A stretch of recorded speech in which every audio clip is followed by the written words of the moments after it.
पायावर डोकं ठेवलं. महर्षी सांदीपनींच्या धर्मपत्नी गळ्याला पडल्या. देवानं चेहऱ्याकडे बघितल्याच्या नंतर ते कुंकू रडत होत. कन्हैया आलास बाळा? हो माया आला. कपाळावरच कुंकू याच्या अगोदर पाहत असताना तुला यश प्रदान होत होत रे. महर्षी सांदीपनींनी काही पाठ दिले ना. देवाच्या पाठीमाग व्याप असायचा कृष्ण बुवा. आता देवाला कुठे येत नसतं का, पण त्याला दुसऱ्याचं मोठेपण करायचं असतं जामकर, म्हणून तो ते सगळे सोंग घेत असत. या बबलू शेठ, योग असा आला ते कधी कधी देवाचं विस्मरण व्हायचं आणि देवाला ते पाठ जमायचे नाही. आणि सुदामदेव ते अस्खलित पाठ म्हणायचे दत्तरावजी. तर देवानं सुदामदेवाला विचारलं, मित्रा काय रे तुला इतकं कसा अभ्यास आहे? ते म्हणे मला कवडीचा अभ्यास नाही, पण मी येताना आईसाहेबाचं दर्शन घेतो, कुंखाचंही दर्शन घेऊन येतो. त्या कुंखाचं तेज मला प्राप्त होते, त्याच्या सरस्वतीचं अधिष्ठान. माझ्या मावल्यांना तुमच्या कुंखामध्ये दुसऱ्याला अभ्यास देण्याची ताकद, सरस्वतीचं अधिष्ठान तुमच्या कुंखात असतं. लाईजा कधी कधी संक्रांतीच्या दिवशी तरी लाईजा. महाराजाच्या पाय धुताना त्याला कुंकू लावतात. त्या आंबाबाई नीलाच नाही. लहानस का होत नाही लाईजा? ऐका गिरगावच्या येड्या बाळाचं लाईजा छोटस. मी आधी आमच्या पोरायच्या माईल सांगत असतो, टिकली लाईज आहे, पण टिकलीवर जर सबगवेतलं कुंकू लाईज आहे तर मला लोकायला सांगायला जमल. नाही लोकाची लावतो धाकन आपली पेती उभ्यान टाक, अशी मन होती ना, अशी मन होती ना. तुम्ही नवीनच हा पोटकिडे त्याच्यातले नवीन ऐकले. विठाला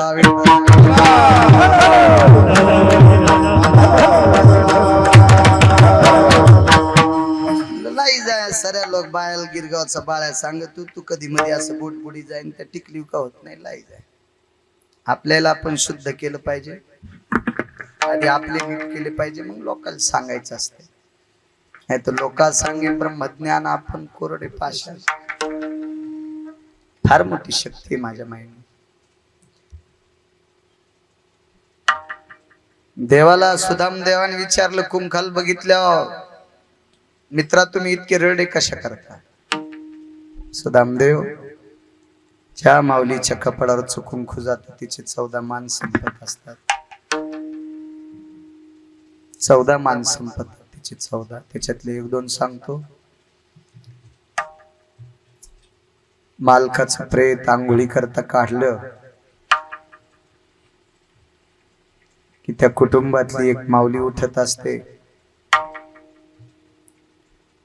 तिच्या सुद्धा कपाळावर कुंकू नसते. आणि ज्या बाईचे मालक मृत्यू पावले, स्नाना करता प्रेत बाहेर काढल्याबरोबर ती तिच्या पदरानं तिचं कुंकू पुसत असते. पहिला मान गेला. दुसरा मान, अंत्यविधी करून ज्या वेळेला त्या मशानातनं त्या मळ्यातनं माणसं घरी यायच्या अगोदर 2 मान संपत असतात. गळ्यातलं मंगळसूत्र आणि पायातले जोडवे, 3 मान. 14 पैकी 3 मान आहेत. बाकीचे बघू आपण पुन्हा कधी कधी. भगवंतानं सांगितलं, सुदामदेव, ज्या आई साहेबांनी जीवनभर आपल्याला किती त्यावेळेला शाळेत असताना आपल्यावर किती सोय केली, त्या माऊलीचे 14 मान आपण जागरूक ठेवू शकत नाहीत. किती मोठी शोकांतिक आहे. आई साहेबांनी भगवंताला जवळ बोलवलं, कन्हैया माझ्या कपाळावरचं कुंकू रडतंय रे. आई साहेब मी बघितलं ते, म्हणून मला गुरुजींपेक्षा दुःख त्या कुंखाचं होतंय की तुमचं कुंकू आता जाणार आहे. एक कर ना, तुझ्या गुरुजीला वाचवायची ताकद तुझ्यात नाही ना रे? एक करू शकत नाहीस का? मला तुझ्या गुरुजी सोबत पाठवू शकतोस का? मला जर तुझ्या गुरुजींसोबत तू पाठवलंस ना तर माझ्या कपाळावरचं कुंकू शाबित राहत रे कन्हैया. महाराज ये अंत्यविधी करता आलता. भगवंतानं यमाला जवळ बोलिले आणि यमानं देवाचे पाय धरले. काय प्रभू काय नाही, आई साहेबाला घेऊन जाऊ शकतोस का? नाही म्हणे, अजून काही मर्यादेचं आयुष्य शिल्लक आहे. आणि ते आयुष्य मला खंडन करता येत नाही. प्रभू हा न्याय तुमचा आहे, मी तुमचा नोकर आहे, नाही करत. महाराज किती मोठा सिद्धांत. जी बाई जाण्यासाठी तयार आहे तरी माऊली तिला मरता येत नाही. आणि जिच्या कुंखासाठी जगाचा बाप रडतोय तरी तिच्या मालकाला वाचू शकत नाही. जगातला पहिला शिक्षण वर्षी ज्यानं देवाला शिकवावं त्याला थांबता आलं नाही, त्याच्याही आयुष्याची माळ तुटली म्हणून मालक पहिल्याकडे.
हिरेत आपल्या परभणी जिल्ह्यात गोड रामेश्वर महाराज. पण आपल्याला पण कोकणातली नारळ आवडायली का? इथल्या नारळात काय गजगे निघालेत का? लय माणसं बी गजगे झाले हो. विठाला विठाला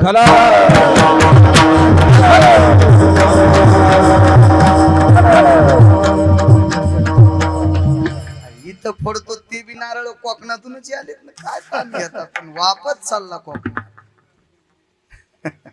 नाही नाही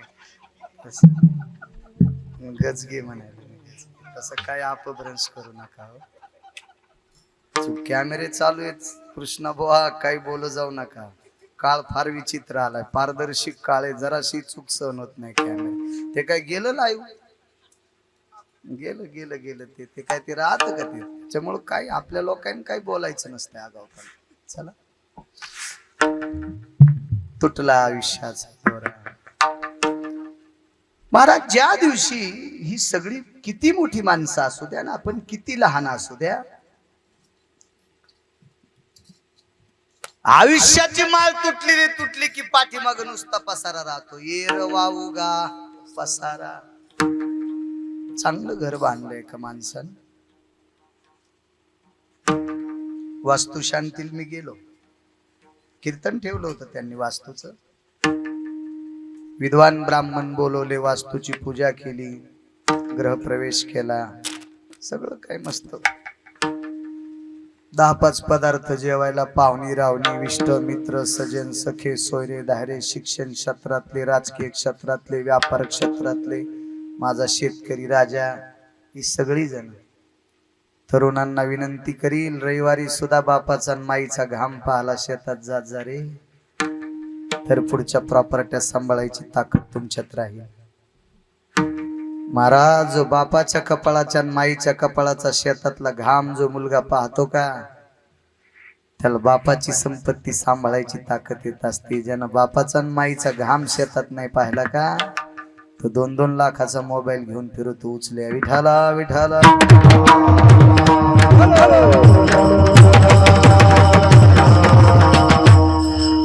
5 लाखाचा मोबाईल घेऊ देतात राव. पण ज्याच्या इथं असल चालत घालावी डाळ. आपण काही त्याच्या विरोधात नाही, कोणाच्या संपत्तीच्या विरोधात आपण कशाला बोलायचं जामकर. पण काबाड कष्ट रानात काबाड कष्ट करणाऱ्या माईची अंगावरचे वस्त्र दोन जाग्यावर फाटकय, त्याला तिगड लावलंय. ती गावाला जातानाच नव पातळ घालते. बापाची परिस्थिती आहे, शिवलेला बूट आहे. अशा परिस्थितीत माय आणि बाप आपल्याला शिक्षणाला पैसे देत असतील तर त्या पोराची अक्कल जरा ताब्यात राहिली पाहिजे. त्याने हिशाबात आपला खर्च केला पाहिजे, तर तू मोठा होशील आणि हा देश सांभाळायची लायकी तुझ्यात येईल. विठाला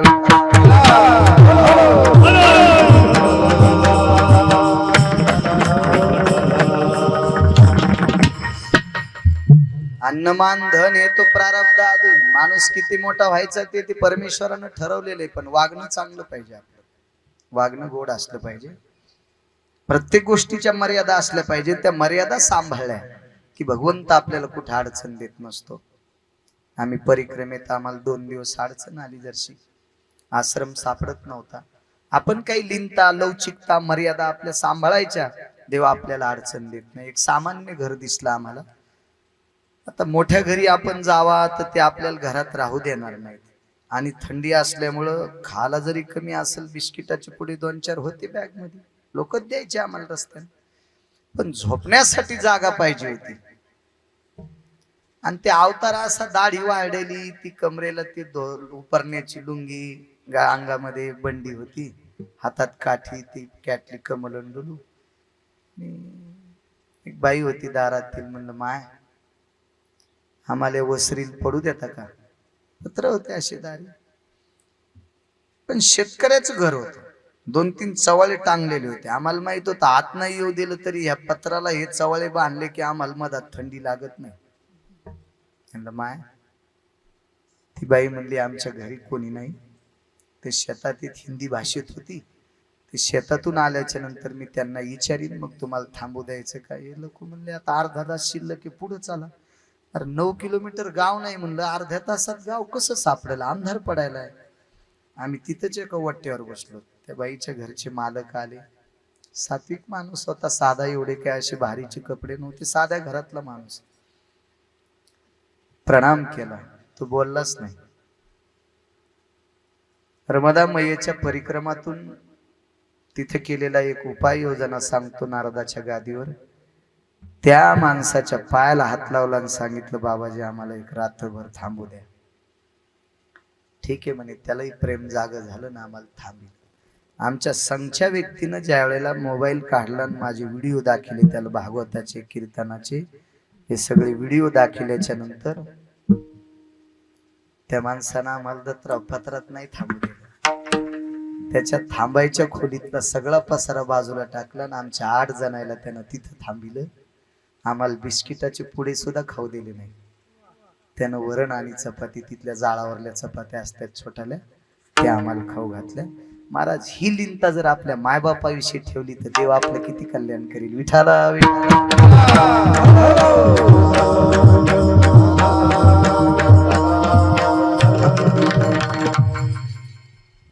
मोठं घर आहे, चांगल्या प्रतीची फरची बसवलेली आहे, चांगल्या प्रतीची रंगरंगोटी आहे, त्याच्याकडे बाथरूम सगळं काही यथा सांगे. वास्तुशांतीला मी होतो, सगळं त्यानं खर्च वगैरे सगळं सांगितलं.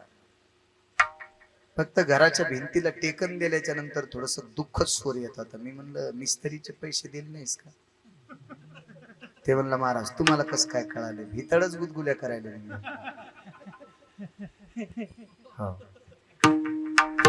हो म्हणलं, एका मिस्त्रीचे 30,000 मी दिले नाही, देऊन टाक म्हणलं. हो, नाही ते भितड पुढच्या पावसाळ्यात पडत आहे, नाही तर ह्या भीतीच्या कडीला तू जितकं सोयाबीन लावशील का तितकं सरदत आहे. हो, ते अर्ध्या भावात गेले की आपण मग ते आलो. तो मी तिथं आहे तोपर्यंत मिस्त्रीची, फक्त त्याचं नाव सांगत नाही कारण माईक कॅमेरे चालू येत नाही. विठाला विठाला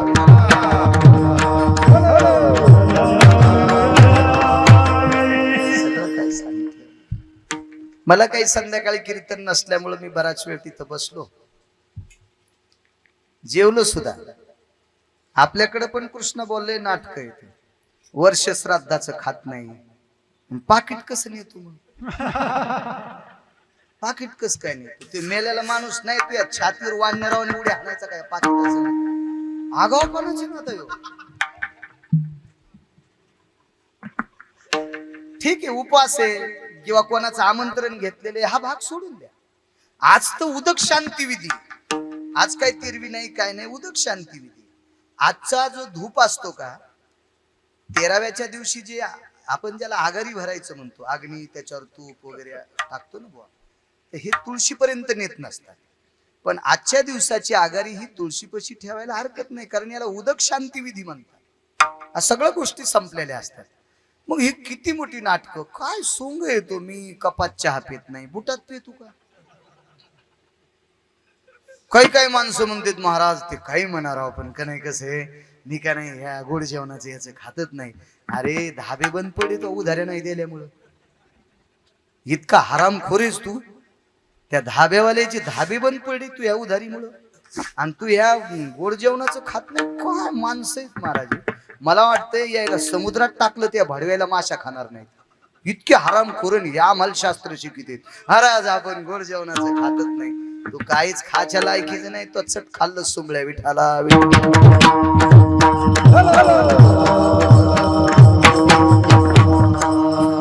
महाराज एक चांगला माणूस माझ्याकडे आला, चांगला म्हणावं लागलं मला त्याला अगोदर, मला पण नाही चांगलं म्हण वाटत त्याला.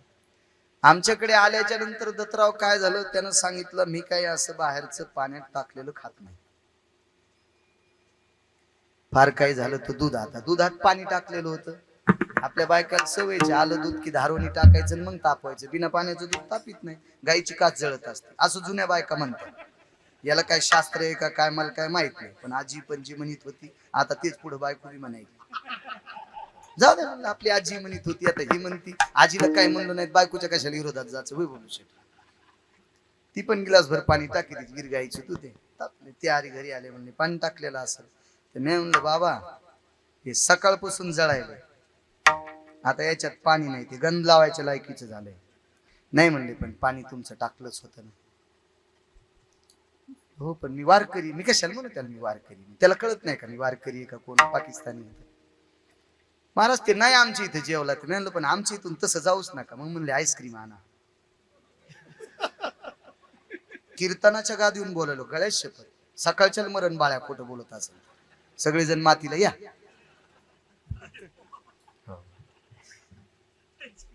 आईस्क्रीम आणा. बरं आईस्क्रीम ते पण नाव सांगितलं, आणि ती भेटत होती गौरीच्या दुकानावर. गौरी म्हणजे मुसलमान. तुम्ही ऐक कोणाच दुकाने बोलू शकतो, टिळक पुतळ्याच्या पुढे गौरी शेठचं चांगलं दुकान आहे, पुतण्याचं. मोठा माणूस आहे, दत्तरावचे चांगले मित्र आहेत. मी त्याच्या सावलीन पुढे पुढे फिरत असतो.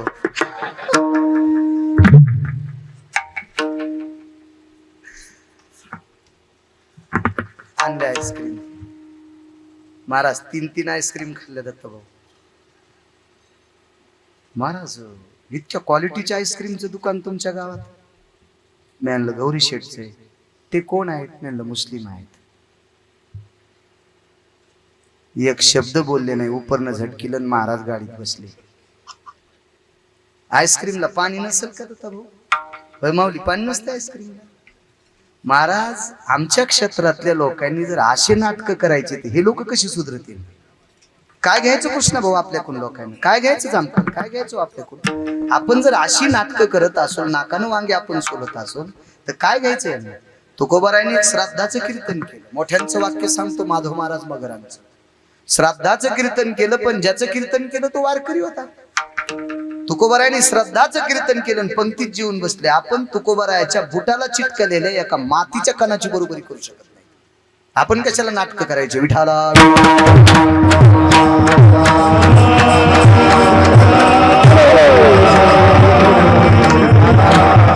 मी मान्य करेल, यतीये, योगी, तपी, सिद्ध, अनुरागी, या लोकांनी नका खाऊ. तो यतीये, तो योगी आहे, तो तपी आहे, तो सिद्ध आहे, तो अनुरागी आहे. पण याच्या सगळ्या गोष्टी कृष्ण भाऊ सिद्ध असल्या पाहिजे, तर त्यानं खाऊ नये. त्याचं काहीच सिद्ध नाही, सगळं असिद्ध, आणि ते आपल्याला शिजवायला कलई. विठाला विठाला.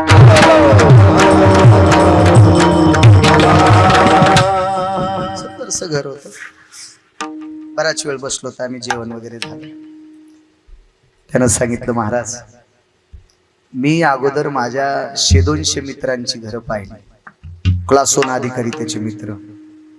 कलेक्टर आहेत त्याचे मित्र, त्यांचं घर पाहिलं म्हणे मी, हैदराबादला ते राहतात, तिथलं घर पाहून आलो म्हणे. त्याच्या घरात ज्या तुट्ट्या होत्या त्याच मी बाथरूम मध्ये बसल्या म्हणे. 14,000 हजाराची एक तुट्टी कृष्ण भाऊ. सेन्सर बसिले, लाल बटन दाबलं की गरम पाणी आणि हिरवं दाबलं की गार पाणी, आणि दोन्ही अर्धे अर्धे बटन असे जुळलेले, दोन्ही एक खट्या दाबले की गरम आणि गार एकत्रित आंघोळ करायच्या लायकीच. अरे बापरे. खर्च काय नाही म्हणले महाराजाला 17 लाख रुपये सगळ्या एका बाथरूमला लागले. मी म्हणलो बाप्पा 17 लाखात तर सगळं झालं. मग चट गाडी थांबायला, ट्रॅक्टर थांबायला, मी थांबायला, माल पडायला, चट कलर हो नाही त्याच्यातले जराशे उरले. आणि तो होता आंघोळीचं 17 लाखाचं. मनातली मनात त्याला कशाला आरुतुरू बोलू, एवढ्या मोठ्या माणसाचं 1.5 पाऊण 2 कोटीचं घर. नाही म्हणले महाराज, इच्छाच होती अशाच बाथरूम मध्ये आंघोळ करायची. त्या बाथरूमवर अर्धा तास चर्चा. मग डोकं पिकलं. म्हणलो काय नाही बाथरूम सांगायला, गाय नाही दारात, मसड नाही दारात, शेपुडी नाही दारात. पोराला ऊन लागलं तर कानात दूध वाटायला, पोराला ऊन लागलं तर कानात दूध वाटायला. शेपुडी नाही, जाऊ द्या, मसड तर नाहीच, गाय तर नाही, पण शेपुडी पण. आणि बाथरूमचं सांगायला बरं काय करायचं आपल्याला. महाराजाला त्या बाथरूम पाय धुवायचे बाहेर, आणि ते का राहू देणार आहे का ते. मी म्हणलं असतं मला 2-4 दिवस कीर्तन नाही, इथंच राहू द्या. कशाच होती काय बरं, आपल्याला उपत असतं का राहाल म्हणाल ती म्हणून हे बिन कामाची हो. ते लगेच लावायचं आपल्याला फवाऱ्यावर. चला पुन्हा इंजनचा द्यायचा नाही, घ्या कुची. ते का माणसं काय नमुन्याचे असते, त्याच्यामुळे आपल्या लोकांनी काम संपलं की उपरनं उचलणे. बायता पाणी फिरता साधू, पाण्यानं नाही वाहलं की त्याच्यावर किडे पडत असते, आणि साधू एका जागेवर थांबला की त्याचं कलुषित होत असते. त्यांनी फिरत राहा आणि पाण्यानं वाहत राहा. निघताना पण म्हणलं महाराज तुम्ही इतके गाव पाहिले, बाथरूम अशी बघितली का. म्हणलं दादा एक बोलू का, राग येऊ देऊ नका. तुमच्यासारखी 25-30 लाख रुपये खर्च केलेली बाथरूम आणि खरंच आतापर्यंत नाही पाहिली बरं कोणाची, त्याचीच पाहिजे. पण तुम्हाला या बाथरूम मध्ये पोरं आंघोळ घालणार नाही. काय बोलता महाराज, बायकोची ताकद नाही बाथरूम मध्ये आंघोळ करायची, मीच करतो. तिची तिला वेगळी, पोरायला वेगळी. हा काही विषय नाही, ना तुम्हाला देत नाही काय नाही. माझ्या थंब लागल्याशिवाय कुलूपच उघडत नाही, त्याला सेन्सरचेच कुलूप. काय कायच्या मोबाईलला पण अंगठ्याची कुलप. तरी बाई म्हणते भाई माझे मालक लयच चांगले, कुलूप उघडून मोबाईल तुझ्या जो 15 दिवस घे, मग ते भाग्य किती चांगला आहे कळवतो. विठाला विठाला.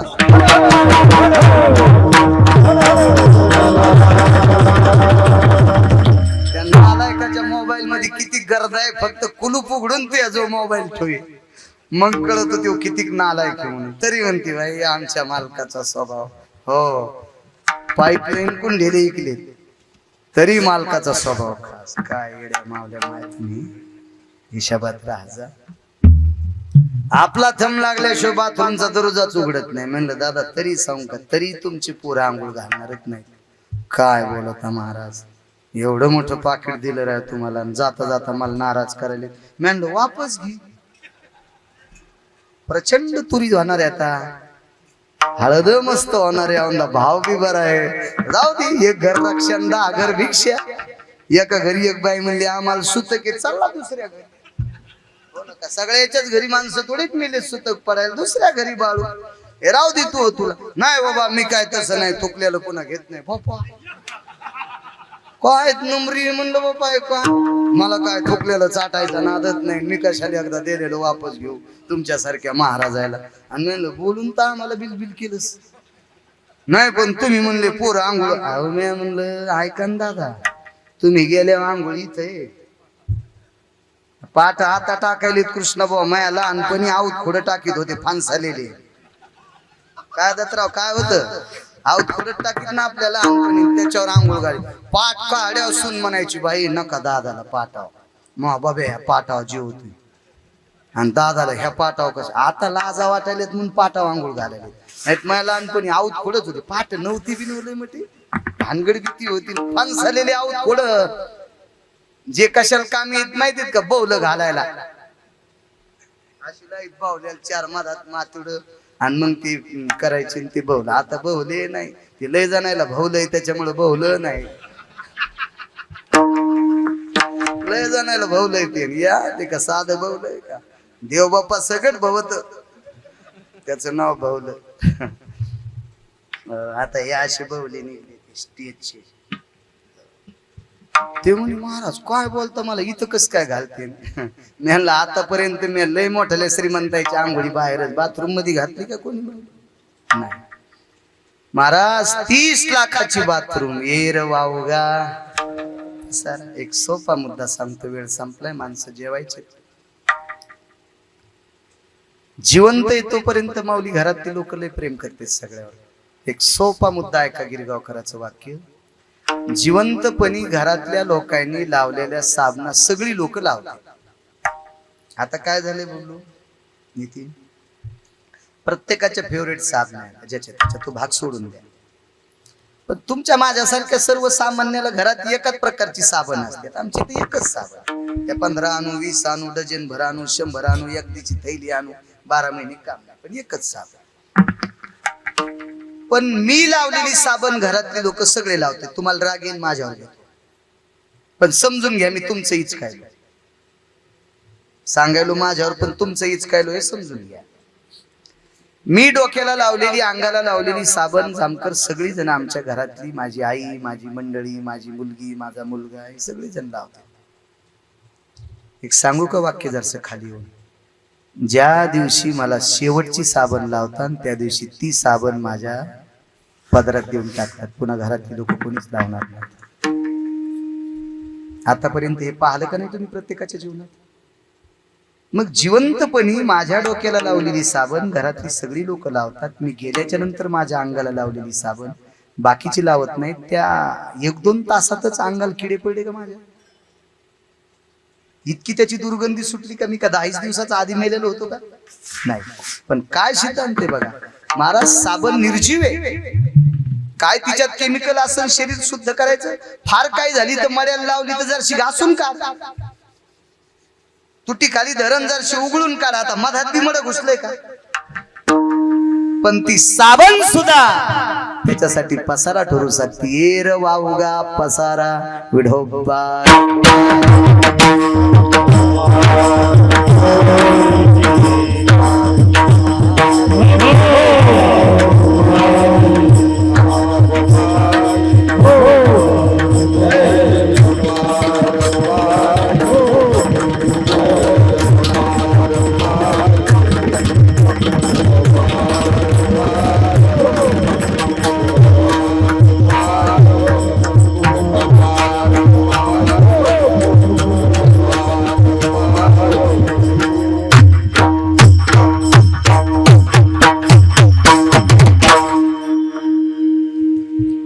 बाबत काका बाजूला राहतात, तेही घरी आलते. आणि आदरणीय शैक्षणिक क्षेत्रातले एक आमचे गुरुजी आहेत तायनाथ सर, त्यांनी 2-3 चक्रा माझ्याकडे मारल्या. तर इथं आल्यावर ज्ञानेश्वरराव म्हणले सगळ्या गावकऱ्यांची इच्छा होती बाळू महाराजांनी कीर्तनाला यावं. चला माझंही काहीतरी ऋणानुबंध असतील स्वर्गीय गुलाबरावांवर, काही स्नेह असेल. मला वाटतं 5-6 वर्षापूर्वी मी तुमच्या जुन्या घरी आलतो त्यावेळेला. अतूट श्रद्धा, मोठ्या श्रद्धेने केल्या जातं ते श्राद्धास्त सगळे काही विधी पार पडले. आणि आज उदक शांती विधी मी स्वयं तुम्हाला नमूद करतो. मी काय असं माझ्या गोळ्या संपल्या नाहीत काय नाहीत, किंवा असं काही भटकून गिटकून काही कोणाचं ऐकूनही काही सांगत नाही. मी वाचून सांगतोय. मी आतापर्यंत जवळजवळ 250 म्हणजे मोठाडपण सांगत नाही, माफी मागतोय. देवानं मला माणूस केले म्हणून मी ग्रंथ वाचतोय. बऱ्यापैकी शास्त्राचे वेदाचे पुरावे सगळे मी निष्णात पाठ केले. एवढ्या मोठ्या श्रद्धेने जो स्वयंपाक केला जातो तो घेऊन जायचा. ठीक आहे, कोणाला काही तेलकट तुपकट जमत नाही तो भाग सोडून द्या. थोडस साधं सुद्धा एखादी पोळी, साधंसं वरण, थोडस 2 घास खाऊन जात जा. त्या यजमानाला त्याचा आनंद होत असतो. आणि या स्वयंपाकावर कीर्तन आहे, हरिचिंतनी, देवाचं नामस्मरण झालंय, ज्ञानोबराय तुकोबरायच्या नामाचा गजर झाला, साधू संतांच्या शब्दाचा उच्चार झाला, संत चरित्र झालं. देवाच्या नावाचा उच्चार झाला, ते प्रसाद आहे, अन्न नाही. म्हणून सगळ्यांमध्ये आपल्यात ती ताकद आहे का बरं? आपल्याला एक येईल का जमकर? आपण सगळे जर बसलो तर सगळ्यांना जर गजर केला, भजन केलं तर उपम्याचा शिरा होईल का? उपमा कसा असतो दत्तराव? तिखट. होय नितीन, कसा असते? माऊली कसा असते? तिखट. आणि शिरा कसा असते? गोड. दोन्ही शाकाहारीचे. मग शाकाहारी मध्ये तिखटातली गोड करण्याची ताकद आपल्यात आहे का? नाही. तर मांसाची फुलं कधी होतील कृष्ण? मांसाचे फुलं करण्याची ताकद ज्यांच्यात आहे त्या साधूलाही हे लोकातली यात्रा सोडावं लागते राजे हो. समाधी स्वरूप व्हावं लागतंय. गुलाबराव गेले, निमूटपणे मान्य करावं लागेल. श्री गुरु वेदांत केसरी आचार्य महाराष्ट्रातल्या 3 शास्त्रीपैकी एक शास्त्री आपल्या मराठवाड्यातले प्रल्हाद शास्त्री दैठणकर सांगायचे, कालिदास नावाची फार मोठी व्यक्ती होऊन गेली. संस्कृत मध्ये पंडित होते. पंडित आता पदव्या कोणालाही देतात बरं का. या उपमा असतात दिलेल्या, ते लोक होऊ शकत नाहीत. आपण प्रचंड विद्वान कालिदास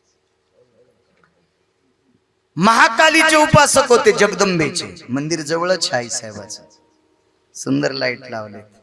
माऊली सांगत होते मगाशी, प्रकाश केला. चला तुमच्याही जीवनात ते प्रकाश पडावा. आपल्या धर्माची कामं मोठी मोठी करत जा, देव तुमचं चांगलं करेल. मंदिरातला हापसा आदळू आदळू टाकला दांडा काढून. हो, घरच्या पलंगाचे दांडे मोडतील. पागल लोक झाले आपले. मशानभूमीचे इंगल कापून नेऊन मसराय कवरी टाकले. इतके दलिंदर माणसं.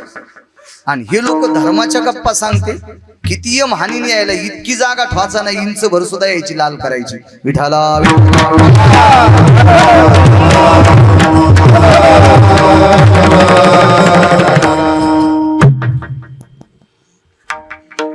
एक जणांचं कीर्तन ऐकलं मी धर्मावर. रस्त्यात ड्रायव्हरनं मला ते ऐकलं थोडस 10 मिनिटाची क्लिप. काय धर्मावर प्रचंड व्याख्यान, प्रचंड व्याख्यान. त्याच्यात गावात कीर्तनाला गेलो. वडील आले, हे महाराजाचे वडील आहेत. म्हणलं कस काय महाराज? येत नाही माझ्याकडे 7-7 महिने. तर मी घरी गेल्यावर दुधानं कान चोळले. जरस गाय माझ्याकडे, तुमच्याकडे लय आहेत, मी थोड्या पाळल्या. दुधानं कान चोळले. तर आमचा ड्रायव्हर म्हणला कस काय? या हरामखोराची मला क्लिप ऐकलीस म्हणून कान सुद्धा अपवित्र झाले. दुधाशिव पवित्र होत नाहीत. विठाला विठाला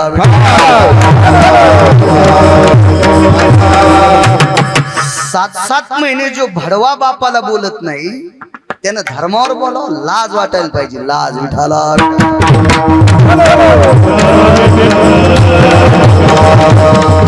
कोणाला राग येत असेल तर घेऊ नका मग कीर्तन. मग इजलाय कीर्तन करू करू. विठाला विठाला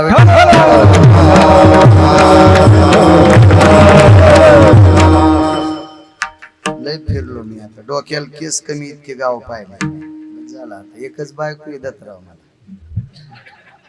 त्याच्यामुळे एवढा काय ताण घ्यायची गरज नाही. आता विठाला विठाला ती पण सात्विक आहे. मला काही मागत नाही काय नाही. महेश 2 मस्त कपडे धुती, टाय घरी असेल त्या दिवशी जेवायला देतो. 75% तर बाहेरच खाणं. हो हा, आजही मी जर शेतात असेल तर खुरपायला येते. म्हणून 1 नंबरची आपल्या जिल्ह्यात तरी माझ्याकडे हळद असेल आणि 1 नंबरचीच असेल. आम्ही दोघच खुरपित होतो. विठाला विठाला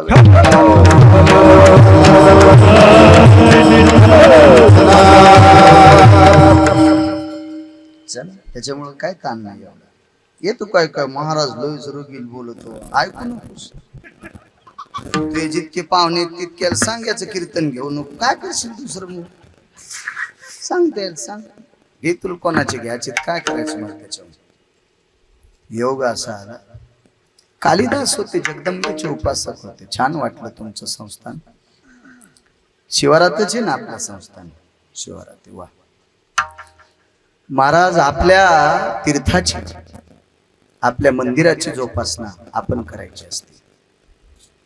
बाकीच्या धर्म मंदिरामध्ये बिडी सिगारेट जामकर तंबाखू पान वगैरे खाऊन तिथं काही त्याचं उरलेले जे अवशेष टाकत नाही, बिडीचा तुकडा सिगारेटचा तुकडा पानातलं तुंकून टाकणं गुटखा तुंकणं हे नाही.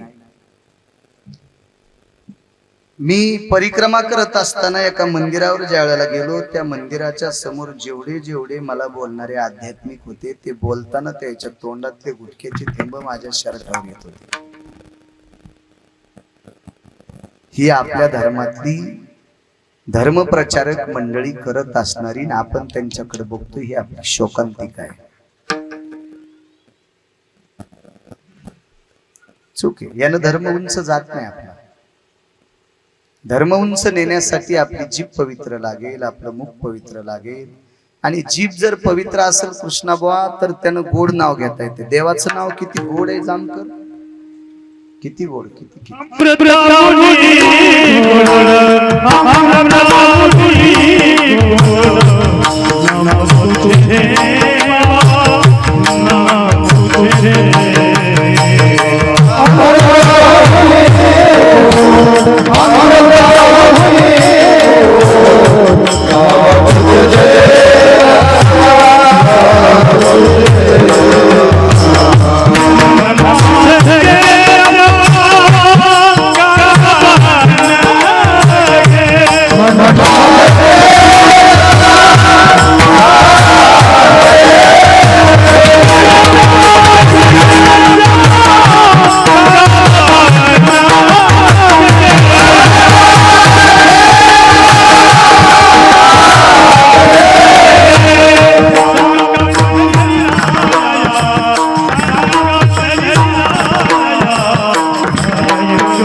अमृताहुनी.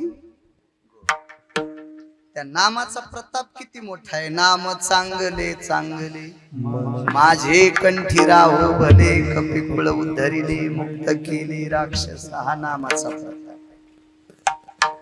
मिठाशिवाय गोड पदार्थ सोडून जर दिला तर सगळी जी पदार्थ आहेत ती मिठाशिवाय चवदार लागत नाही. ह्या मिठाचा हात जर दुधाला लागला तर दूध राहत का माऊली? अमृत आपल्याला माहित नाही, मग दुधाला नासवायची ताकद मिठात आहे, तर जिभेला खराब करायची ताकद गुटक्यात नसेल का? आणि मग इतक्या खराब झालेल्या जिभेवर अमृतासारखं नाव कसं बसल याची तर लाज वाटायला पाहिजे. जर नाही बाकीच्या नाही आपल्याला याच्यावर काय घेणे. उभं राहणाऱ्या नीट राहा, उभं राहणार तुमच्यातले बर का, आणि आमचे बी. बाकीच्या यायचं जाऊ द्या. हे काय नाही शिमग्याचा होरे वाजते. सकाळी एकाकडे दुपारा एकाकडे एकाचे भजे, एकाचा शिरा, एकाचं काही दणका चौथ्याला. काय खरं नसतं यांचं. चला तर आता काय, पण उभे आहे ना आपण नीट राहायला पाहिजे. किती गोड. चला. कालिदास प्रचंड विद्वान महाराज ब्रह्मकन्या जिभेवर काय जीभ पवित्र असेल. प्रत्यक्ष सरस्वतीचा अधिष्ठान श्री गुरु पंडित गुरु पारडीकर. ती गुरु वळायची. आपण गेलतो एकदा नितीन सप्ताह केलता तिथं. आपण नवचंडी केलती मी तिथे. ते गुरु वळायचे आणि त्यांना सगळी मुलं पंडित म्हणायची. आई एका दिवशी म्हणाल्या, पंडित अरे तुला गुराखी सुद्धा पंडित म्हणते. त्यांच्या आई म्हणलेलं वाक्य सांगतो बरं का, मला पंडित म्हणण्याची लायकी नाही, तू फार अधिकारी महात्मा होते. काय करू ग आई, तू नाव ठेवलंस माझं पंडित, आता लोक सरी मला पंडित पंडित म्हणते. होऊन दाखवणं रे पंडित, दाखवणं पंडित होऊन. महाराज काय भक्तीचा पुरुषार्थ, काय देवावर प्रेम, काय वेदावर प्रेम, काय शास्त्रावर प्रेम, काय पुराणावर प्रेम, काय पंढरीतल्या मालकावर प्रेम. त्या प्रेमाचा इतका वर्षाव झाला की त्या प्रेमानं जगाचा पाप वेडा झाला. ब्रह्मांडाचा धनी तो संती केला ऋणी. आणि समोर द्वारकाधीश कृष्ण परमात्मा पंढरीतले मालक असे पाटावर मांडायचे आणि एका बुटक्यात दूध घ्यायचं आणि देवाला हात जोडून मंजूळ पुढे टेकायचे आणि सांगायचं, देवा अरे मला गुराखी पण पंडित म्हणत होते रे, मग माझ्यात पंडित होण्याची पात्रता नाही करे, माझ्यात तुला काय कमी वाटतंय? आणि माझ्यात जर पांडित्य तुला कमी वाटत नसेल, मी अस्खलित वेदांत वेद शास्त्र पुराण याचा जर भक्त असेल, वारकरी संप्रदायाचा निष्ठावंत पाईक सनातनी असेल, तर तुला दूध प्यायला काय हरकत आहे? बुटक भर दूध धातूच्या मूर्तीनं प्यावा. काय वाणीची ताकद असेल. आता बासरला समाधी आहे महाराजांची. विठाला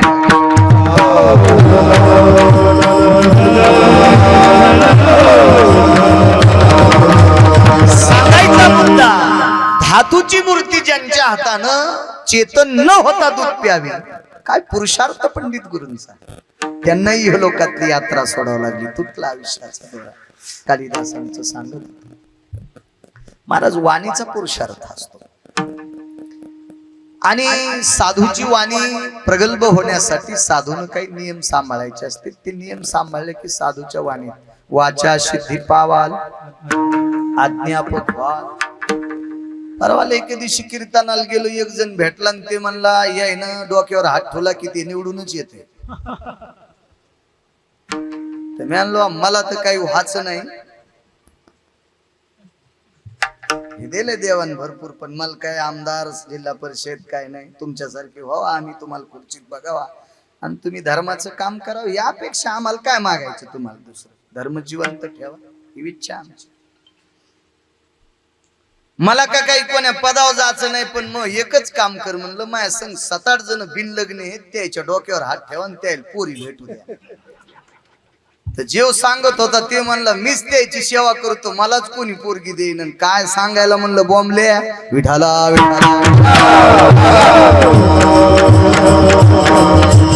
पानछटपणा आहे ऐकीन. आपल्या संप्रदायामध्ये साक्षात्कार आहे, चमत्कार नाही. आपल्या संप्रदायात साक्षात्कार आहे, चमत्कार नाही. आणि चमत्कारी लोक आपल्या धर्माला कलुषित करत असतात. विठाला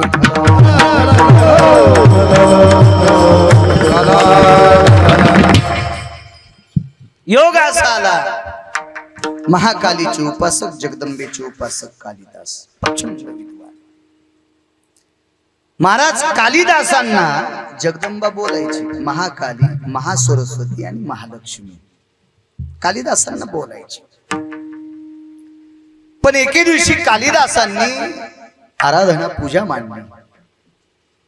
काय असेल, सुक्त वगैरे गात असतील कृष्णावर, पण कालिदासाच्या गडबडीमध्ये पूजाच्या विन्मुखा काही सूत्र असतील, मांडणी असेल, ही थोडीशी चुकली. आणि काय रचना असेल श्लोकाची, ती थोडीफार चुकली. मंत्र चळे थोडा, धडच होय वेडा.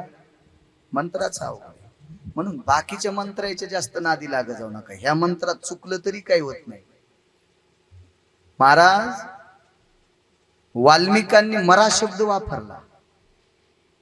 सुरुवातीला राम राम म्हणता येत नव्हतं ना, मरा मरा मरा मरा मरा.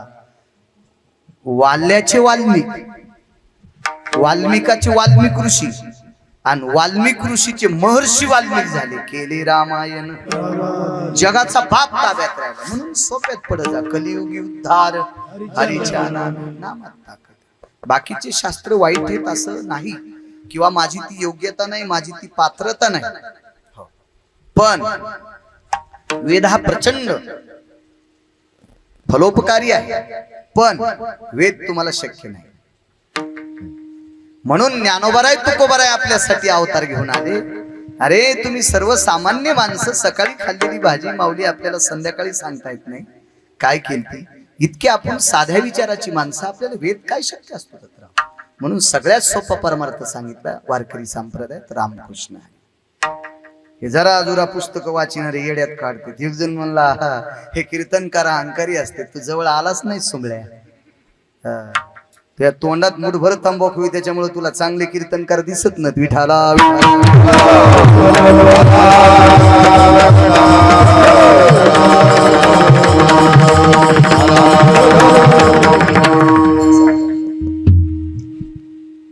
कालिदासाचं चुकलं काय स्वरूप होतं कालिदासांचं. महाराज जगदंबेची प्रत्यक्ष जगदंबा बोलत असेल त्या दिवशी स्वरूप काय असेल. तिच्या डोळ्यातला प्रकाश कालिदासावर पडला माऊली. आणि कालिदासाची त्वचा सोने इतकी चमकत होती, एवढी चमकायची. पण महाराज चुकल्याच्या नंतर दुसऱ्या दिवशी त्या दिवशी झोपी गेले आणि सकाळी उठले, स्नानाला निघाले. स्नान आटोपलं आणि सूर्यप्रकाशात स्वतःचं शरीर पाहिलं तर रुमालासारखं झालं. कालिदासाचा गुरुवर्य वेदांत केसरी, महाराष्ट्रात 4 शास्त्री झाले. जगन्नाथ अण्णा पवार, तुकाराम महाराज महामुनी. काय महाराज महामुनी तुकाराम महाराजांचा काशी विद्यापीठात फोटो आहे, तुकाराम महाराज महामुनींचा. आणि प्रल्हाद शास्त्री दैठणकर. आपण नशिबवान आहे, आपल्या जिल्ह्यात महाराष्ट्रातल्या पहिल्या मार्कानं काशी विद्यापीठात पास झालेले शास्त्री आपल्या मराठा परभणी जिल्ह्यात आहेत. आपल्याला किती भूषण त्यांचं. विठाला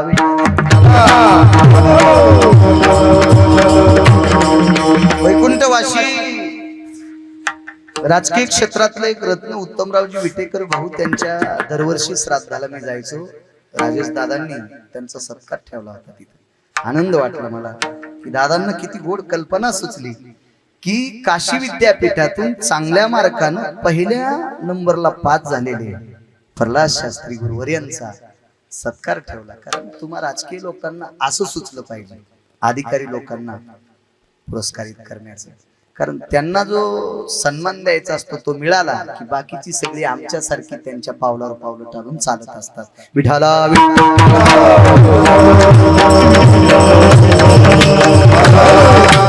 त्यांच्या मुखारविंदातून ऐकलेला हा सिद्धांत आहे. मी चांगल्यांचं ऐकून सांगतो, अन्यथा वाचून सांगतो. मी जीवनात कधी गबाळ्याचं ऐकत नाही ना ऐकलं तर सांगत नाही.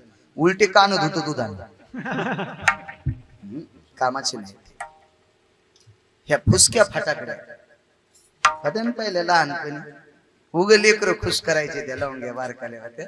आमच्या बाबानं लय फटाकड्या आणल्या. म्हणले फुसक्या काऊन? पोराचा हात जळण महाराज समजण्यासाठी आणल्या.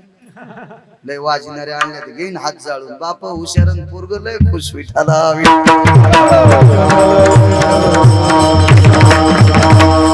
पांढर शुभ्रित त्वचा झाली, पांढर. काय दुःख वाटलं. आणि कालिदास भगवान शिवजीच्या मंदिरात गेले. भगवान शिवजीच्या मंदिरात जाऊन दंडवत घातला. प्रभू काय चुकलंय माझं. महाराज काय कालिदासांचा पुरुषार्थ असलो आपल्या संतांचा. त्यांना प्रत्यक्ष शिवशंकर पिंडीतनं बाहेर आले आणि कालिदासांना मिठी मारली. काय राजा का दुःखी आहेस? प्रभू देवादिदेव प्रभू पा माझं शरीर पांढर शुभ्र झालंय. अरे कधीपासनं झालंय? आज सकाळी उठल्यापासून. रात्री झोपताना चांगलं होतं. चालू काय तुझं? काही नाही म्हणे. आता एक आराधना मांडलेली आहे, महाकाली मातेची पूजा मांडलेली आहे. आवाज दिला. जगदंबा जी प्रभू. काय कालिदासाची परिस्थिती? विचारा त्यांना काय चुकलं. कालिदासांनी सांगितलं माझे काही याच्यातले पर्व चुकलेत आणि ती पर्व चुकल्यामुळे तुम्हाला पाप लागलेलं आहे आणि त्या पापामुळे तुमचं शरीर पांढर शुभ्र झालंय. भगवान शिवजीनं सांगितलं मागा माफी. आणि महाकालीची शरणागती पुनश्च पत्कारली. आई साहेब मी लेकरू आहे, मला माफ करा. तू माझ्या करता. उठ आंबे तू झोपी नको जाऊ जरी माय बाई गेली सत झोपी बुडतील भवसागरात पापी जरी माय बाई गेली सत झोपी बुडतील भवसागरात पापी बुडतील भवसागरात पापी माहिती नको झोपी जाऊ माझ्या करता कर माझा उद्धार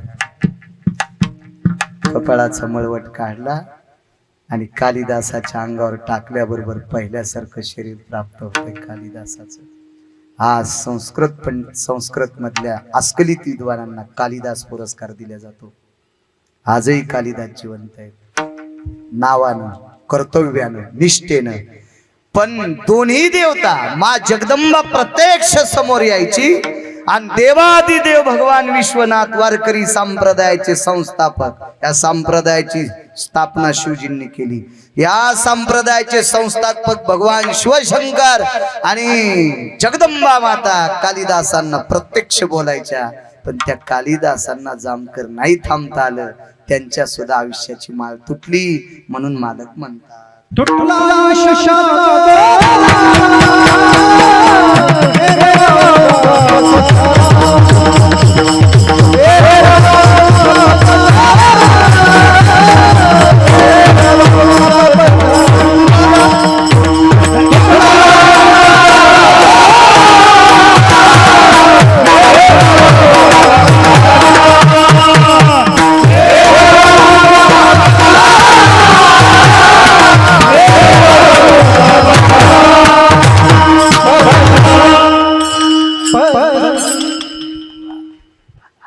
आयुष्याची माळ तुटली किती मोठे कालिदास किती मोठे जशवंतदासजी या लोकांची आयुष्याची माळ तुटत असेल हे लोकातली यात्रा सोडावं लागत तर तुम्ही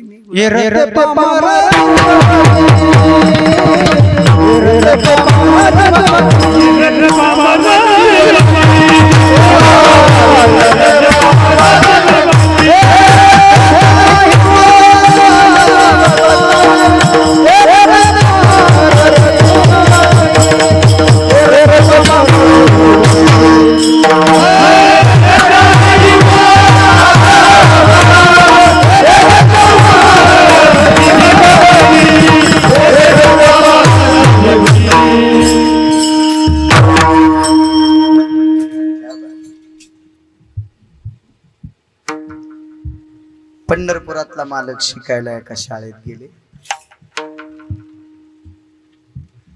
चांगली शाळा शाळेच्या प्रांगणामध्ये कीर्तने मगाशी एचएम भेटले मला हेडमास्तर रस्त्यातच भेटले आपल्याला माऊली दत्तराव भाऊ आदी करून गावातल्या सगळ्यांची नाव मला पाठ नाही सगळ्या ग्रामस्थांना विनंती करतो तुमच्या पायाला हात लावून प्रणाम करतो संतांचं मंदिर जितकं पवित्र देवाचं मंदिर जितकं पवित्र तितकं विद्येचं मंदिर सुद्धा पवित्र ठेवा ज्या काही शाळेला अडचणी असतील त्या कधी कधी तन्मनधनानं आपण सुद्धा त्या अडचणी दूर करत जा कारण या विद्येच्या मंदिरात आपली ही चिमुकली हिरे शिकतात आणि ही चिमुकली शिकलेली हिरे धर्म प्रचारक होऊ शकतात देशाचे रक्षक होऊ शकतात फौजी होऊ शकतात देशाला चांगल्या प्रकारचे सांभाळणारे राजकर्ते होऊ शकतात या देशातल्या पुन्हा विद्यार्थ्यांना शिकवणारे शिक्षक होऊ शकतात प्राध्यापक होऊ शकतात न्याय व्यवस्था चालवण्यासाठी माऊली जेज होऊ शकतात या मंदिरातली लेकरं म्हणून देवाच्या आणि संतांच्या मंदिराला जेवढी किंमत आहे का तितकीच या विद्येच्या मंदिराला सुद्धा सम लेवलची किंमत आहे गावातल्या लोकांनी शाळेच्या बाबतीत तरुणांनी थोडस एक भान ठेवत जा इथे येऊन उगच गुटके गिटके या शाळेच्या प्रांगणामध्ये वट्यावर बसून करत जाऊ नका ही तुम्हा तरुणांना सुद्धा कळकळीची विनंती तुमच्याही पायाला हात लावतो विठाला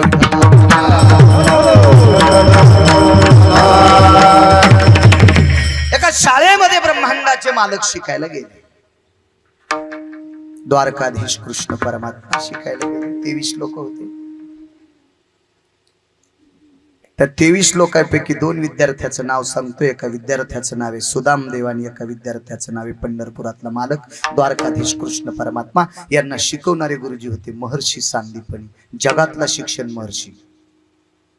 त्या शिक्षण महर्षाच्या अगोदर माऊली कोणी शिक्षण महर्षी झाला नाही. हा पहिला शिक्षण महर्षी. याच्यानंतर मग बऱ्यापैकी लोकांना ज्यांनी शाळा कॉलेज वगैरे काढल्या, थोडंसं काम केलं, मग त्यांना त्या पदव्या पुढे दिल्या जातात. पण पहिले शिक्षण महर्षी कृष्णभाऊ महर्षी सांदीपनी. आणि महर्षी सांदीपनीकडे शिकायला जगाचा बाप. जगाचा बाप कोणाला म्हणतात माहितीये का? तुम्ही आणि मी इथे किती दिवस राहायचे, किंवा गिरगावचा बाळू शिलूलूक जाऊ द्यायचा का न जाऊ द्यायचा, ज्याच्या हातात आहे त्याला जगाचा बाप म्हणतात. जगाचा बाप, विश्वाचा बाप आहे, विश्वाचा मालक आहे. देखवी ऐकवी एक नारायण तयाचे भजन. मला सगळी सत्ता त्याच्या हातात आहे. त्यानं जर मनात आणलं ना दत्तराव, तो भिकाऱ्याचा राजा करतो बर का. आणि त्याच्या मनात आणलं तर राजाला पण कोणीकडे पाठवतो. इतकी ताकद आहे. रावाचा रंक राव, रंकाचा राव, एवढी सत्ता त्याच्या ताब्यात आहे. आणि तो विश्वाचा मालक महर्षी सांदीपनीकडे शिकायला आहे. काय व्याप्ती असेल. शिक्षण घेऊन घरी आले. घरी आल्याच्या नंतर काय द्वारका वगैरे सगळं स्थापन झालं, सगळ्या काही गोष्टी झाल्या.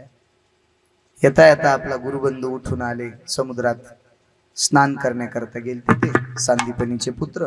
शिल्पी काढायला नव्हते गेले. चुकीच्या ठिकाणी शिल्पे काढतात आपले कट्टे. एखाद्या ठिकाणी धबधबा पाहायला जाय, तिथूनच शिल्पी घे, पड बोकांडीव खाली. काय काय आगाव पण आहे नाही.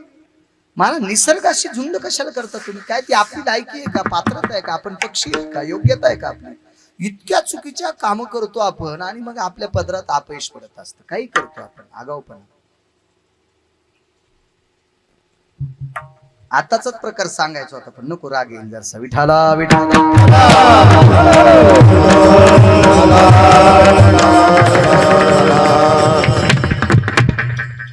उग रिकाम टेकडी कामं फालतू करायची. समुद्र स्नान करण्याकरता गेले. अचानक लाट आली आणि त्या लाटेमध्ये ती विलीन झाली. येता येता गुरुदक्षिणा काय द्यावी ते काही घेणारे महाराज नव्हते आमच्यासारखे. म्हणून त्या गुरुदक्षिणेत मुलगा उठून दिला. तो मुलगाही फार दिवस वाचला नाही. कालांतरानं तोही गेला. पण भगवंत द्वारकेमध्ये अविरत असताना, राज्यकारभार चालत असताना बराच काल गेला. निजधामाच्या पुढची गोष्ट आहे ती म्हणजे द्वापार युग संपलं, कलीला आरंभ झाला. भगवंत मूर्ती रूपात आले, वैकुंठात विलीन झाले, म्हणण्यापेक्षा पंढरपुरात विलीन झाले. विटेवर उभे राहिले. आणि कालांतरानं महर्षी सांदीपनींचा निरोप देवर्षी नारदांच्या हाती आला. नारदांचे डोळे पाण्यानं गदगदले, अंतःकरण भरून आलं. विटेवरच्या मालकाच्या समोर लोटांगण घातलं. प्रभू, आपले गुरुजी गेले. भगवंतानं सांगितलं आपले गुरुजी महर्षी सांदीपनी गेले. वा. भगवान उठले, नारदाला गळ्याला पकडलं, आलिंगन दिलं, डोळे पुसले पितांबरानं. आणि नारदासोबत लक्ष्मी आईस, मालकासोबत आहेत, प्रभू आहेत, नारद आहेत, तुंबर आहेत, भगवान शिवजी आहेत. हे सगळी जण महर्षी सांदीपनींच्या आश्रमावर पोचले. महाराज देवाला महर्षी सांदीपनींचं प्रेत पाहिल्याच्या नंतर दुःख झालं असेल किंवा नसेल किंवा झालं नाही हे मला सांगण्याची लायकी नाही, अधिकार नाही. पण देवाला एवढं दुःख झालं की ज्या तुटला विषाचा दोरा, वेरवा उगा पसारा, टाकून पळती रांडा, पोरे अंती होती पाठमोरे. प्रस्तुत प्राप्त प्रसंग. निवडलेला अभंग विश्वमान्य, विश्वभूषण, विश्वाधिकार, विश्वप्रिय, देवमान्य. विटेवरच्या मालकाचा अंतःकरण मंगळवेढ्याचे मालक संत शिरोमणी चोखोबाराय त्यांचा प्राप्त प्रसंगी निवडलेला अभंग. विठाला विठाला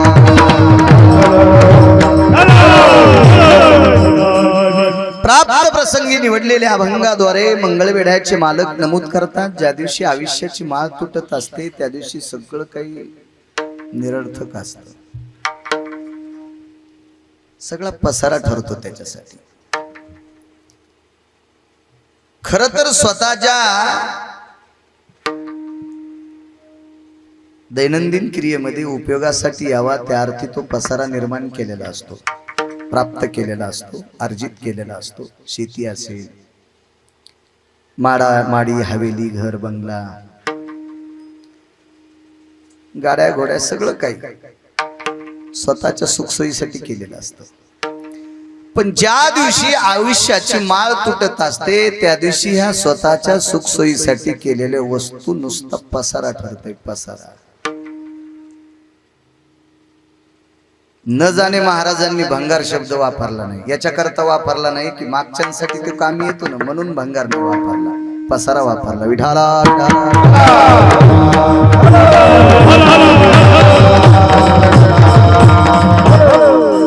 भंगार जर शब्द वापरला असता तर माऊली आम्हाला बसलं त्या घरात तुम्हाला राहता नसतं आलं, म्हणून पसारा शब्द वापरला.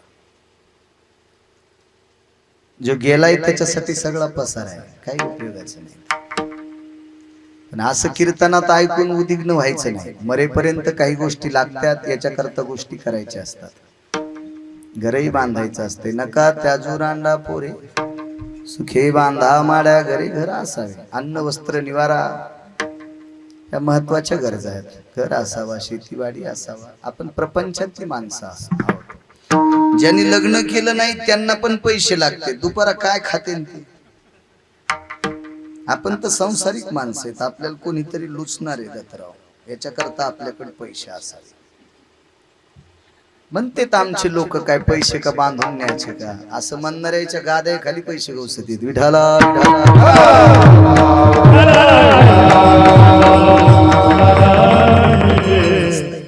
पैसा लागतो महाराज. अर्थ नावाचा पुरुषार्थ 4 पुरुषार्थापैकी एक सांगितला असतो, पण हा गेल्यावर मात्र कामी येत नाही, इतकं समजून करायचं.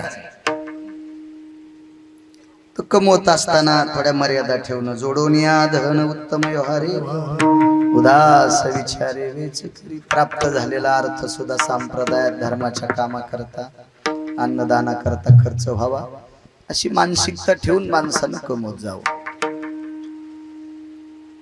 पण आयुष्याची माळ तुटली की हे सगळा पसारा असतोय. एक जण म्हणे, महाराज मी इतक्या सायासानं 1.5 कोटीचं घर बांधलंय. आनंदाची गोष्ट, खूप छान केलंस, रावणाला ओव्हरटेक केलंस, चांगलं घर बांधलंस, छान. तुम्ही पसारा कस काय म्हणता? अरे सुबळ्या, मी नाही म्हणत, मंगळवेढ्याचे मालक म्हणतात. माझं कोण ऐकलं असतं महाराष्ट्रात? मंगळवेढ्याच्या मालकांचं वाक्य, श्रीमंत श्री चोखोबरायचं वाक्य, हे घर जरी तू आवडीनं बांधलं असेल तरी पण तुझे पोरं तुझ्यावर किती प्रेम करत असतील मला माहित नाही. तुला वाटत असेल माझी पोरं माझ्यावर प्रेम करतात, पण तुझे पोरं तुला अंगणात किंवा छतावर जाळीत नाहीत, इतकं मात्र लक्षात ठेव. म्हणून शेवटच्या कडव्यात म्हणले, चोखा म्हणे फजित खोर माझे माझे म्हणती घर. घर बांधायचे लागतंय, मरेपर्यंत लागतंय, पण माझं म्हणून बांधायचंच नाही. कारण मी बांधल्याच्या नंतर याच्यात कोणीतरी दुसरंच राहणार आहे, आपला काही विषय नाही त्याच्यात, असं समजून माणूस जर जगला ना दुःख होत नाही. विठाला आयुष्याची माळ तुटत असते, कोणालाही सोडलं नाही. तद्वज्ञायानं स्वर्गीय कैलासवासी, वैकुंठवासी, गोलोकवासी गुलाबराव केशवराव जाधव दक्षिणेच्या मालकाचा निरोप आला आणि त्यांना जावं लागलं. मी नेहमी सांगत असतो या कीर्तनात, एखाद्या वेळेस सुप्रीम कोर्टाचा निरोप सुद्धा दत्तराव टाळता येतो बरं का, ढवळ्या कपड्यावाल्याची मदत असल्यावर. अंगा येऊ देऊ नका. ढवळ्या कपड्यावाल्याची मदत असल्यावर काय, एक पाहुणा आमचा उसातच लपिला 1.5 महिना. बंध्या गावात पाहुण्या रावण्याकडे पोलीस चक्रा मारू लागले, पण ते काय गौसलत नाही. गडी ऊस डबा द्यायचे, मधात तितका आपलं पाटाकसा ऊस कापल्याला, त्याला तिथं ती मस्त खोटी लिपी केली, पद्धतशीर राहत होतं तिथं. उलट मधात सुधारलं, इकडच्या भानगडी कटल्या आणि त्याच्या 1.5 महिन्याच्या नंतर ड्रोन कॅमेऱ्यानं सापडलं की इथं आहे. गेले पोलीस ऊसतोडीत बिचारे. पण मला एक म्हणायचं, सुप्रीम कोर्टाचं वॉरंट 1.5 महिना टाळता आलं. सुप्रीम कोर्टाचं. आपली पोलीस यंत्रणा फार चतुर आहे, हुशार आहे. फक्त तुमच्या ढवळ्या कपड्यावाले त्याला नीट काम करू देत नाहीत. ती अडचणी. विठाला विठाला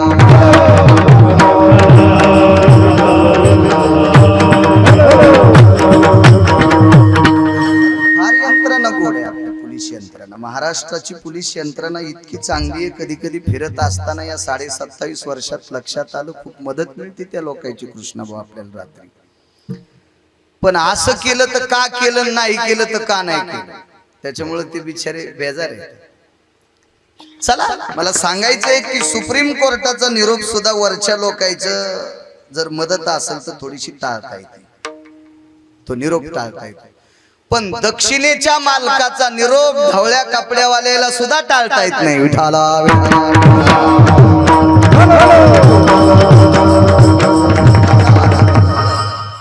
मला जसं कळतंय तसं कितीतरी मंत्री मेले, मोठमोठ्या उच्च पदाधिकारी गेले, नाही थांबता आलं त्यांना. पैसे कमी असतील का त्यांच्याकडे? कृष्ण 2 कृष्ण आहेत आज, सांभाळून नाही मला. त्यांनाही नाही थांबता येत.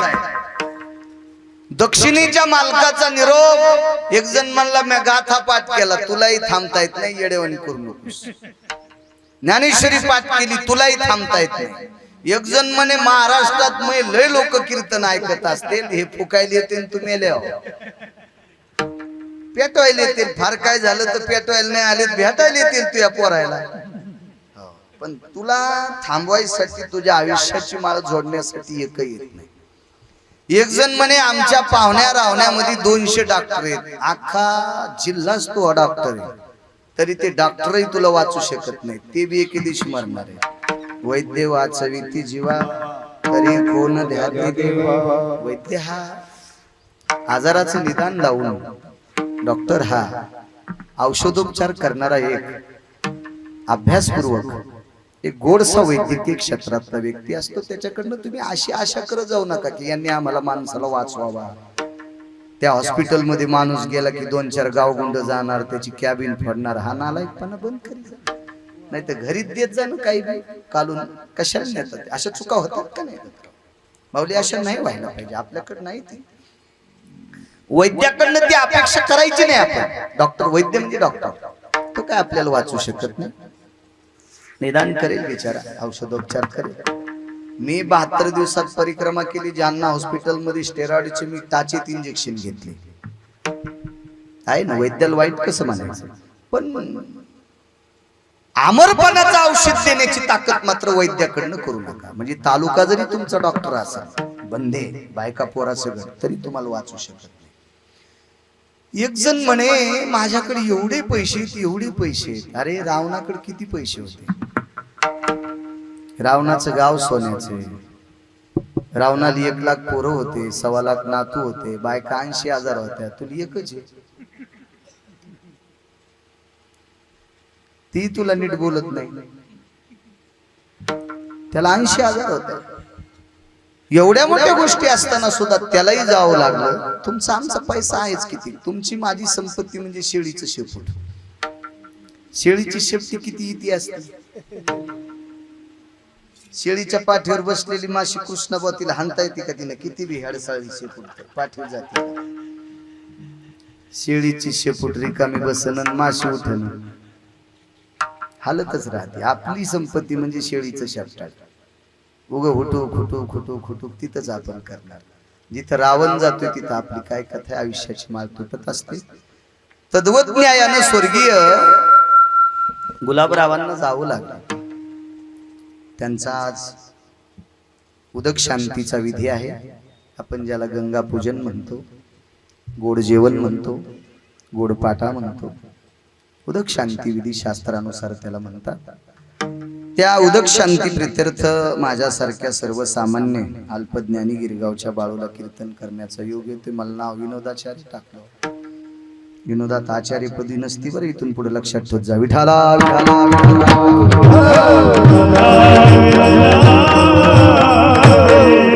पुराण शास्त्र पाठ करता करता जिकून तिकून धुपण निघाले तरी मला विनोदाचार्य विठाला विठाला.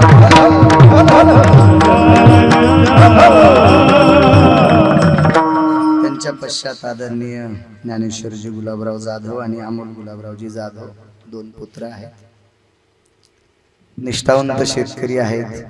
घरी ते पोटमाळ्यावर टेकलेल्या पसाऱ्यावर लक्षात येते की हे शेतकरी आहेत. शेतकऱ्याचं घर लगे कस काय होते रे असं. शेतकऱ्याचं घर कळत असतं आणि शेतकऱ्याच्या घरात आनंद वाटतो माणसाला, आनंद वाटतो. शेतकऱ्याच्या घरात रात्री बेरात्री आलं तरी टोपल्यात 2 भाकरी सापडतात. ते शेतकऱ्याचं घरी अन्नपूर्णेचं कायम वास्तव. मी म्हणणार नाही तिथं गुलाबजामुन सापडतील, चिरापुरी सापडल, भाकरी चटणी भाजी सापडल, पण आलेल्या उपाशी पाहुण्या राहुण्याला एखादा अतिथी आला तर रात्री 1 वाजता सुद्धा त्या घरची बाई भाकरी त्याच्या पात्रात टाकेल. ते घर शेतकऱ्याचं ओळखू येते. शहरातल्याच लय अवघड असते. ते 3ऱ्या मजल्यावर राहते. भिकारी आला तरी किरायदाराकडून घेऊन जाय. आम्ही वरी विठाला विठाला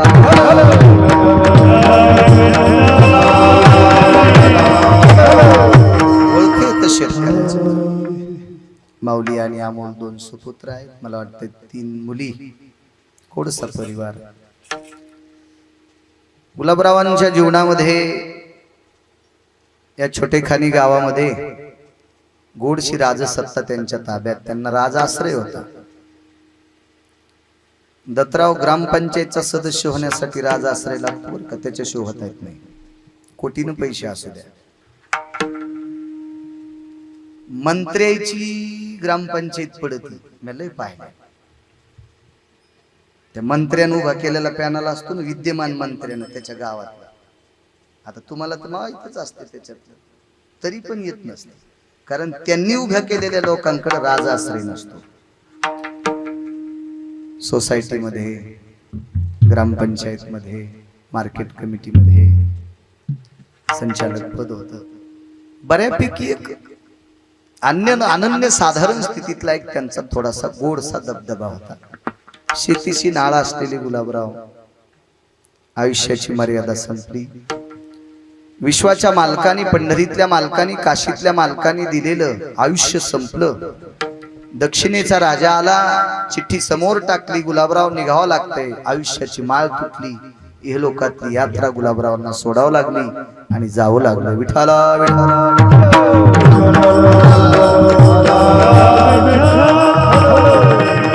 आपण सर्वसामान्य माणसं आहोत. दक्षिणेच्या मालकाचा निरोप आपल्याला स्वीकारावा लागेल, काही नवल नाही. जामकर आपण बाजूचे बुवा कृष्णा बुवा महाराज सगळ्यांना सांगते, आपण ज्ञानोबराय तुकोबरायच्या संप्रदायातली माणसं आहोत. म्हणजे सनातनी संस्कृतीतली माणसं आहोत. तर आतापर्यंत आपण ज्यांच्या नावानं या महाराष्ट्राच्या कान्याकोपऱ्यात कुठं जिल्हा ओलांडून गेलो, राज्य ओलांडून गेलो, तरी आपल्याला ज्ञानोबराय तुकोबरायच्या कृपेनं भाकरी मिळतात. एवढा त्यांचा भक्तीचा गोडसा प्रकाश आहे. त्या प्रकाशात आपल्याला लोक सगळे जीव लावतात. असे या महाराष्ट्राच्या मातीमध्ये, या पवित्र भारत देशामध्ये फार मोठी सनातनी संत होऊन गेली. त्यांना सुद्धा जावं लागलं. तुमची माझी काय कथा आहे. आपण थोडीशी, तुम्ही गायन करता, तुम्ही पकवाद वाजिता, मी कीर्तन करतो. या लोकांच्या पायाला चिटकलेल्या माती इतका पण आपला परमार्थ नाही. ती फार मोठी लोक आहेत. माझ्या वाचनामध्ये जशवंत दास नावाची एक व्यक्ती आली. व्यक्ती शब्द चुकून बोललो, माफी असावी. श्री गुरु पूज्य श्री ब्रह्मलीन जशवंतदासजी स्वामी. स्वातंत्र्यापूर्वीची कथा आहे. स्वातंत्र्यापूर्वीची दत्तराव. स्वातंत्र्यापूर्वी पुढे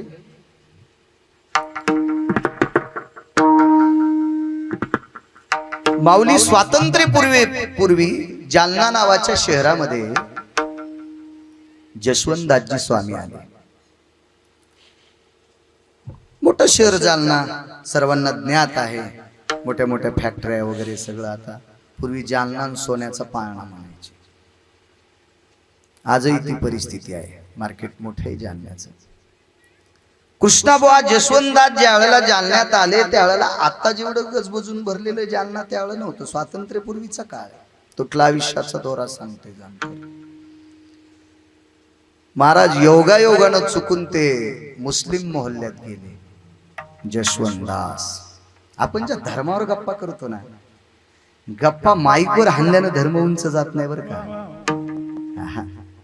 हे जे माईकवर सटाके हाणतात ना लोक, पुढचे लोक खुश होणं, टाळ्या वाजणं, फुसक्या हवा जाईन सगळ्या भोकडातून. विठाला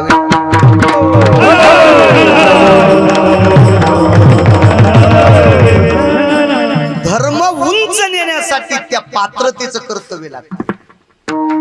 नुसती वाणी नाही. माईकवर तर कोणी बोलतो फुसके. जे मायबापाला सांभाळत नाही ते म्हणतो अरे धर्माचं पालन करा. तुला इतकं हाणायला पाहिजे सगळे. तुला बायको कदरली तू धर्माच्या गप्पा हाणतो माईकवर. तू तर सोलायला पाहिजे. तू विढाला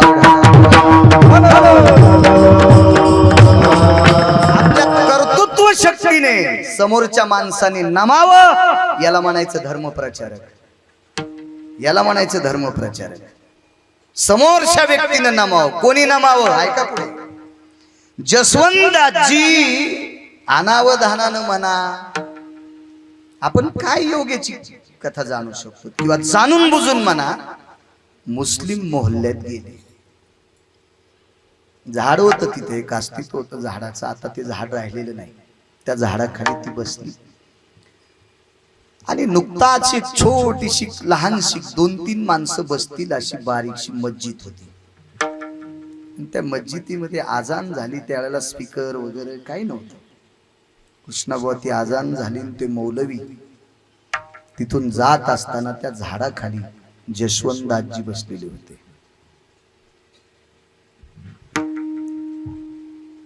अब कौन है? जशवंतदास है.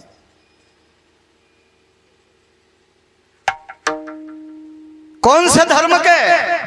सनातन. काय वाक्य. मुस्लिम मोहल्ल्यात बसलेला एक साधू छाती ठोकून सांगतोय मी सनातनी. काय ताकद असेल. आणि जे मौलवीच म्हणतात ना, ते नमाज पाडून आलेला मौलवी जालन्यातला सगळ्या मुस्लिम समाजातला 1 नंबरचा श्रीमंत होता. प्रचंड व्याप्ती, धन द्रव्य जागा सगळं काय होतं जामकर. आप सनातनी है? ठीक है. मैं तो नमाज अजान करके आया हूं. आप सनातनी हो, काही फूलगिल भेजो. जशवंतदासजीने सांगितलं यही तो मंदिर नहीं है, कुछ अधिष्ठान नहीं है, काय के वास्ते फूल होना.